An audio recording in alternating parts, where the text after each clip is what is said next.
आपसे एक प्रश्न है कि एक साधक ने पूछा है योग क्या है। आप कुछ योग दर्शन के बारे में बताएं तो बड़ी कृपा होगी।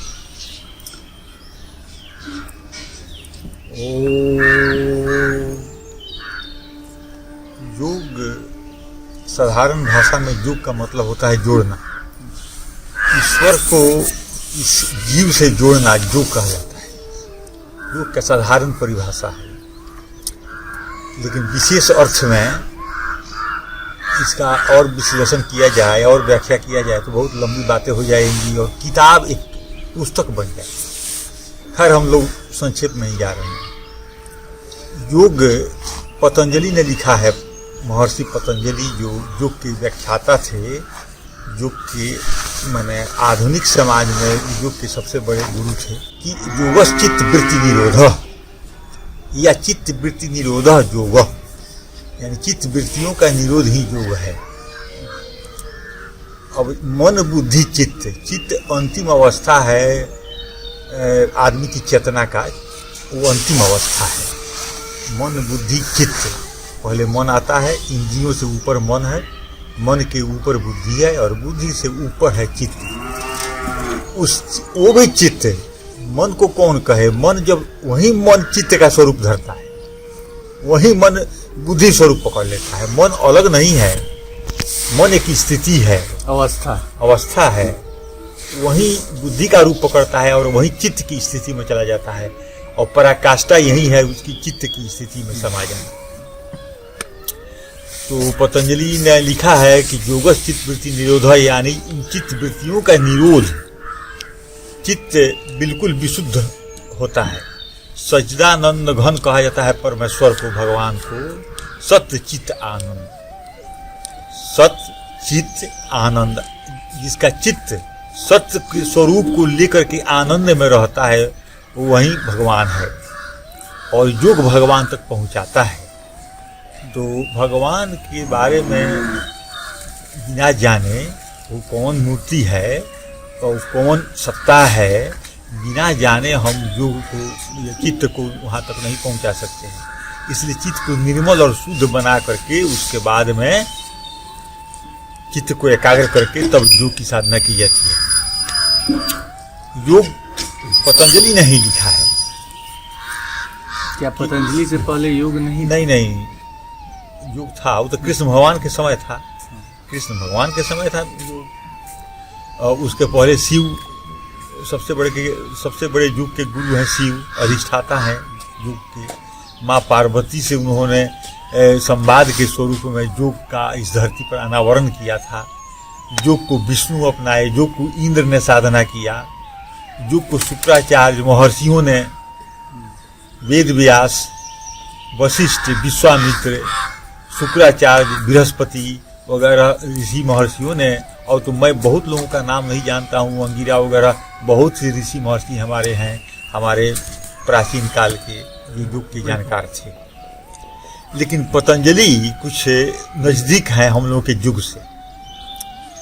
पतंजलि समकालीन थे, व्यास मुनि के समकालीन थे। कृष्ण चले गए थे, कृष्ण धरती पर नहीं थे, शरीर छोड़ दिए थे, लेकिन व्यास मुनि थे और व्यास मुनि के समकालीन थे पतंजलि। पतंजलि, व्यास, जैमिनी वगैरह ऋषि महर्षियों का नाम आता है योग के जानकार में। जैमिनी तो आत्मज्ञानी थे। तो पतंजलि ने लिखा है इस बात को कि योगस चित्त वृत्ति निरोध। उसके पहले उन्होंने लिखा है अथ योगानुशासन। अब हम योग का अनुशासन धारण करें। अथ माने अब योगानुशासन, योग के अनुशासन को धारण करें। योग साधने के पहले अब हम अपने गुरु महाराज की बात बतला रहे हैं। गुरु महाराज से जो शिक्षा मिली हम लोगों को और जो प्रयोग करके उन्होंने कराया, उस बात को बतला रहे हैं। ग्रंथों में नहीं जा रहे हैं, ग्रंथों में भटकना इस समय बेमानी होगी। गुरु महाराज का कहना था कि योग के पहले क्रियाएं होती हैं, उन क्रियाओं को धारण करना होता है। उन क्रियाओं को करने के बाद में आसन की साधना करनी होती है। आसन के बाद में मुद्रा की साधना करनी होती है।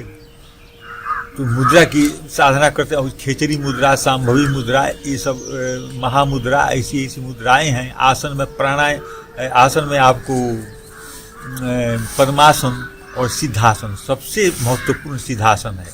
सिद्धासन में जिस स्थिति में आदमी रहता है वो करीब करीब सिद्ध होते जाता है। योग का अभिन्न अंग है प्राणायाम। प्राणायाम 3 प्रकार का होता है, पूरक, कुंभक, रेचक।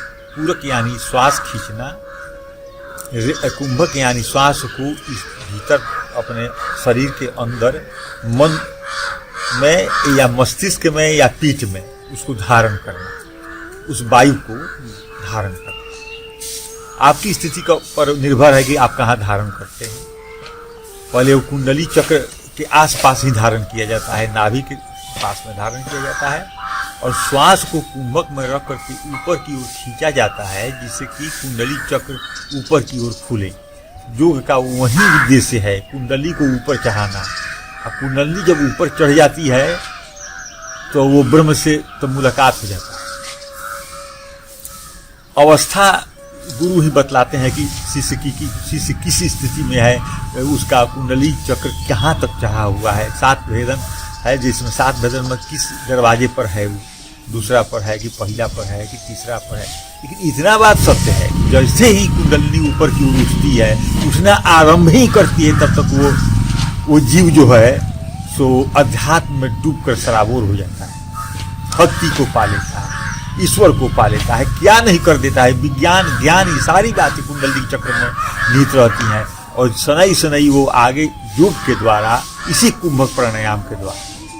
तो रेचक तो छोड़ने को कहा जाता है। रेचक की प्रधानता उतनी नहीं है, लेकिन आदमी मर ही जाएगा रेचक नहीं अब हो तो। एक तरह से अगर इसको देखा जाए तो योग जो मनुष्य के अंदर छुपे हुए प्रतिभा को खोलने का चाबी, ऐसा भी कहा जा सकता है कि मनुष्य में जो संभावना है, प्रतिभा तो कला को धारण करती है। नहीं, संभावना, उसमें विकसित होने की जितनी संभावना वो तो है ही, उन सबको खोलने का रास्ता वो है। और इतना ही नहीं है, कहते हैं कि वो ब्रह्म से मुलाकात कराता है। जो ईश्वर से जीव को जोड़ना ही योग है। तो जोड़ने की कला में बतला रहा था, कैसे कैसे उस योग को धारण किया जाता है।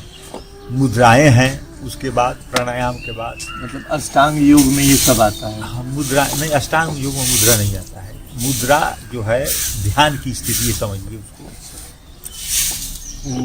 उसको जैसे सांभवी मुद्रा होती है, खिचड़ी मुद्रा होती है, जिह्वा को तालू में सटा करती और आंख को दोनों भौहों के बीच में स्थिर करती। और कुंभक प्राणायाम में जीव को ईश्वर तक पहुंचाया जाता है। हाँ, तो ईश्वर तक उसके पहले भावना बनाई जाती है कि भगवान होता है। नास्तिकों की अलग है, आस्तिकों की अलग है। आस्तिकों को भावना बनाना पड़ता है कि भगवान है जो ओंकार में है, निराकार है, उसको हम अपने अंदर देखते हैं। और नास्तिकों को तो चमत्कार हो जाता है, वो लोग तो भीतर देख आश्चर्यचकित हो जाता है ये क्या है, क्योंकि वो तो ईश्वर को नहीं मानते हैं। मतलब घटनाएं दोनों के साथ घटती है, बराबर रूप से घटती है। जो घटना करा देता है। मतलब योग को अगर देखा जाए तो अध्यात्म का एक वैज्ञानिक पहलू है, बहुत बड़ा वैज्ञानिक पहलू है अध्यात्म का। योग देखिए, इस भगवान ने कह दिया है कि थोड़ा योग है सो इसको निष्काम कर्म योग के क्षेत्र में योग को उन्होंने बना दिया है।